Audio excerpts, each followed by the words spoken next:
മാന്യ പ്രേക്ഷകർക്ക് ജ്യോതിഷം സ്റ്റാർസിലേക്ക് ഹാർദവമായ സ്വാഗതം. 10-ാമുദയം പലവിധ ഭാഗ്യം. എന്താണ് 10-ാമുദയമെന്നും 10-ാമുദയം പലവിധ ഭാഗ്യങ്ങൾ കൊണ്ടുവന്ന് തരുന്ന നക്ഷത്രജാതർ ആരെല്ലാമെന്നും നമുക്ക് പരിശോധിക്കാം. മലയാള വർഷത്തിലെ മേടം 10-നാണ് 10-ാമുദയം വരുന്നത്.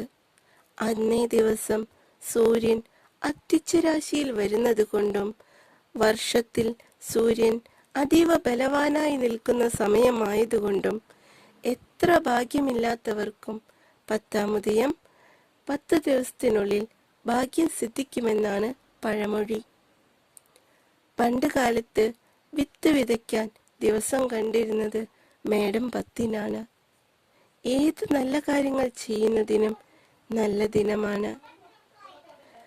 9 നക്ഷത്രജാതർക്ക് വളരെയധികം സൗഭാഗ്യങ്ങൾ 10-ാമുദയം നൽകുന്നുണ്ട്.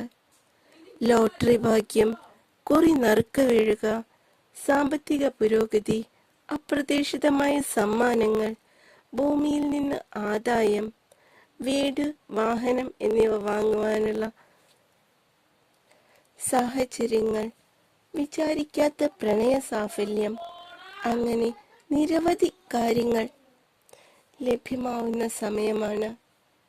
ഇവയിൽ പ്രഥമ സ്ഥാനത്ത് നിൽക്കുന്ന 3 നക്ഷത്രജാതർ ഭരണി, പൂരം, പൂരാടം നക്ഷത്രങ്ങളാണ്.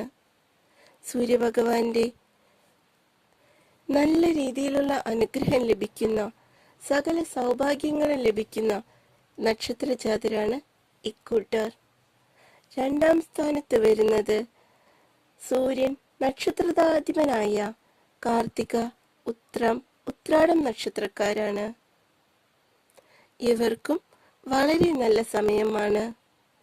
3-ാമതായി വരുന്നത് അസുലഭമായ ഭാഗ്യങ്ങൾ സിദ്ധിക്കാൻ സാധ്യതയുള്ള രാഹു നക്ഷത്രാധിപനായി വരുന്ന ചതയം, ചോതി, തിരുവാതിര നക്ഷത്രക്കാരാണ്. ഇവർക്കും നല്ല രീതിയിൽ ഭാഗ്യം സിദ്ധിക്കാൻ സാധ്യതയുണ്ട്.